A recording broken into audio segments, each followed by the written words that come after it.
Let's touch base with Nikhil Vora, who's the Managing Director of IDFC Securities, getting a sense of what they make of the market situation right now with their new report, Saat Khoon Maaf. Just a quick run-through, really, on the report, Nikhil. Thanks very much for taking out the time. You're looking at the report suggesting that we are in a global bear market for the first time, and at the same time, India is facing its own monetary and fiscal challenges. What do you think is the road forward for India amidst this global volatility that we are witnessing?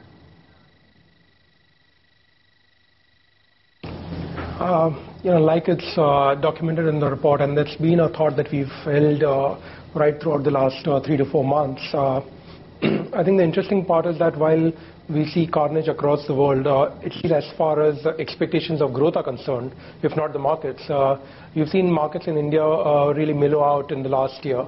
My sense is that as we move forward in the current calendar year and the fiscal, there's a lot more signs of positivity to look at in a lot of variables that historically were not in favor. So for instance, if we look at government inaction or the policy measures that government is supposed to do, it's ironic that I haven't seen markets ever rally and become bullish because of supposed government policies. The fact is that if you look at long-term averages, and I'm talking about last 20 years, no government has, on an average, passed more than 50 bills in a year. This government has done no better, no worse. They've passed around 40 bills in this year. So theoretically, it's just that the expectations have been exaggerated to a certain extent by all of us.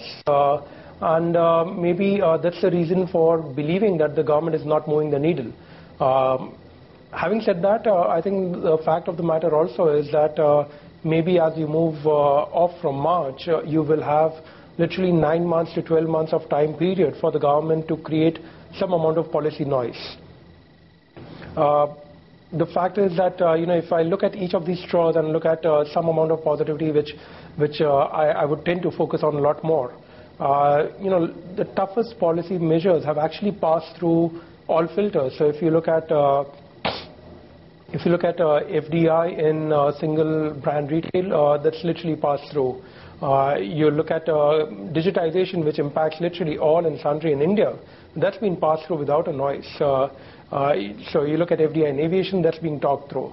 So I think there's a fair bit of policy measures which have also happened. It's got slightly obscured by the disproportionate noise about what more needs to happen. So I'm not so disheartened by the supposed lack of policy measures. So that's just one anecdotal reference to look at. And more importantly, I think the same would work true for a lot of those variables. So be it inflation, interest rates, and so on, inflows, and so on. So so if I look at inflows,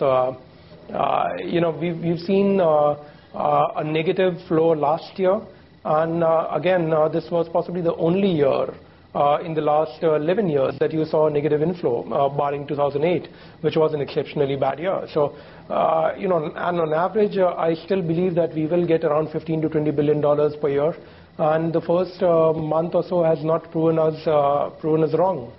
Right. So it's given us, I think that the change is that in a lot of these measures, we've started to see a lot more positive signs. Right. And those positive signs are the ones where, from volatility to stability, I think markets will respond to that. Okay. Nikhil, I'm glad you answered that, because I was thinking that you're probably a lot more bearish than what you were 4 or 5 months ago when you discussed your report about Marilyn Monroe. I mean, that was the reference in that report then. You're pretty much sounding the same right now. And if I read your report correctly, you're still recommending that for 2012, assuming that all the other things work well, it'll be a bottoms-up approach.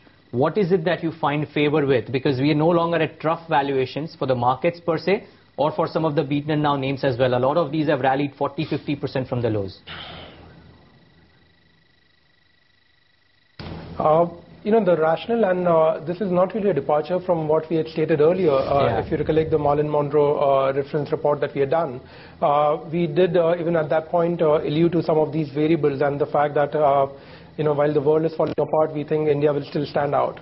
And second point was that at 16,000 base level of the index, you find a lot of comfort on valuation, and that base will hold on. And if you look at the last 4 months, the variables have only got exaggerated, or they've only increased, but index has held on that 16,000 base quite strongly. I have no reason to depart from that faith. I still think that 16,000 index will hold on very strongly, and when 1/4 of the markets are available at less than capital employed, I haven't seen markets go away from those levels. So I would still go with a 16,000 base to play with. Now, having said that, we are obviously at a level which you've seen a fair bit of momentum in the last month or so. Markets have rallied from a base, and my feel is that this rally will sustain. This rally will hold on. For the rally to build up further and really build it and sustain over a period, you obviously need a lot more factors to now get in place. My sense is government action will clearly be one of the factors which will sustain itself. If I look at interest rates, I think that's one key area to look at, because if you look at the last year, the reason for the market to derate was interest rates going up, earnings growth starting to stagger or become sluggish, and then you saw a derate of the market. I think this year will be a year where you'll see sustained and savage, and I still believe it will be savage interest rate cuts for the current year. And markets re-rate themselves before the earnings trajectory starts to look up. So you'll just see some variable which will impact the markets earlier than before. So the re-rate of the market will happen sooner than the earnings showing it. So if I look at that as a behavior and look at other factors which are turning a lot more sedate and possibly and then starts to build up from there, I still think that the base of the market is only shifting upward. So if I have built up a 16,000 base for the index, which we had for the last 4 or 5 months, I think that base has only moved upward, and that's something which I'm very comfortable to play. Earnings growth, I think it's a given that environment has been challenging. So if FY12 we look at possibly a 10% odd earnings growth, FY13 might not be too dissimilar to that. But I think it's not a bad number to go with in the context of what we are looking at external. I think the good part is in a lot of heavyweight sectors, you've seen a 60 to 70% erosion in values. In a lot of other spaces where growth has been visible, I see no reason to dent that value. So I'm comfortable playing premium. I'm also fine playing value in a lot of these businesses. So I think markets as a whole is now possibly positioned rightly, and maybe it's the next 3 to 4 months that you build up your investment thesis on it, and take a call for the next year or two from here on. So I think it's not a bad time to stay put in the market, stay invested. I've always been, I'm very bad at predicting very near-term behaviors, but I think what you need to build up is a base for the market, which I think is there today. Okay, so I was looking at your report, Nikhil. Your top buys and a lot of large caps. Interestingly, has an ITC, doesn't have an HUL. The numbers came out yesterday from HUL, and fairly decent from the looks of it. FMCG has been pretty much a steady performer. Is ITC the only thing, or you'll probably look at some other plays as well? Well, I'm still comfortable with the consumption pack, and again, I tend to disregard valuation slightly in consumer businesses. I think it's important to look at sustainability of that business, and if I'm still comfortable with a 10% plus or 10% sort of a volume growth in core businesses like what Lever does and what ITC does and Nestle does and so on, I see no reason to derate them. So I'm still comfortable playing consumers over a longish time period. Obviously, you just need to be, within the period that you're looking at. Maybe the beta is available a lot more in interest sensitive. So if my big call for the current year is that this is a year of savage interest rate cut, then I might be better off as an investor to play in interest sensitives like infra, financials, and so on, or even autos to that extent. So I think that's the only tilt that we are really providing. It's not that I'm turning cautious on consumers. I'm not. I'm still extremely bullish on consumers. I think the business will continue to do very well. It's just that the tilt is slightly more obvious. And like I said, there's a lot of bottoms-up approach which we've always built in and which we hope will that's the way we look at markets. I think there are a lot of businesses which also provide a fair bit of value for a fair bit of visibility in those businesses, and we're fairly positive on those counts also. I see that Reliance Industries and Cairn are some of your top sells. I mean, Reliance is now knocking at 850. Do you think that there is a sense of among institutional investors about some value emerging after the kind of bashing that the stock witnessed last year? You know, it's interesting, and we've had a fair bit of debate internally on this. You know, you're looking at one of the reasons for the markets to bottom out is also that you look at a lot of strategic values which are starting to evolve. Strategic values or share buybacks or inherent business sell-offs and stuff, which also signal a bottom in a lot of businesses or stocks. Reliance is doing one of the largest buybacks that we've seen in India. So to the extent, clearly the base of the stock is getting established. However, the discomfort is more about what this business will look like over the next year or so, and maybe over a longer term period. We are not really comfortable with the way a lot of the balance sheet investments of Reliance is happening right now.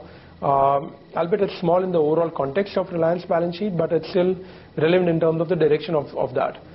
So we don't see too much of incremental returns coming from the non oil and gas space. So that's one area of discomfort for us. Second is that we also don't see margins in Reliance core business really getting into upswing in the near term. So and I think there is a lot more value that we see in a lot of other businesses which are around. So it's more a call on the stock right now. I'm sure at some point in time we will call the reversal in Reliance. It would be extremely difficult to ignore the stock over a period of time. But I think at least for the next 6 months, it still looks challenging to make a decent return on the stock with other stocks in the market. Right.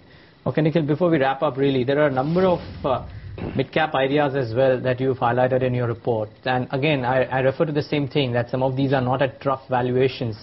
You called a Den at 50, 55 odd, it's at 80, 85. You called an EduComp at those 180 odd levels, it's at 250 now. KEC and some of the others have had the same run in the last few days.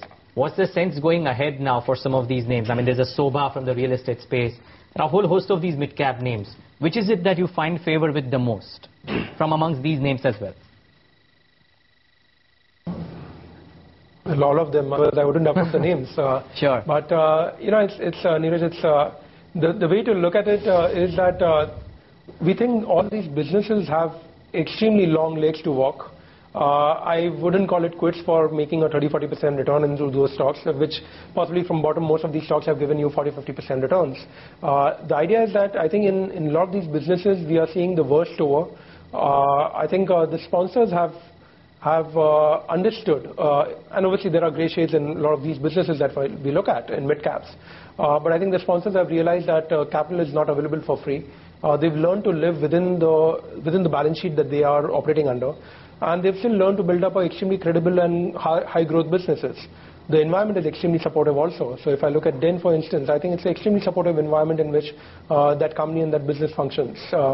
If I look at EduComp, and which we've discussed till date, but I think again it's a business which is available at capital employed, and it's in the education space, and we think they are doing a lot of right things than a lot of wrong things earlier.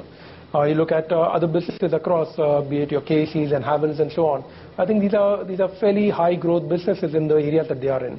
So I don't think we will call it quits because we made 40-50% into those stocks. I would call it quits if I felt that the growth in these businesses are likely to come off, because the key bet in all these mid-cap companies that you're placing on is possibly the next 2 years of high growth visibility, and which I see in most of these companies. So I'm still very comfortable playing all of them.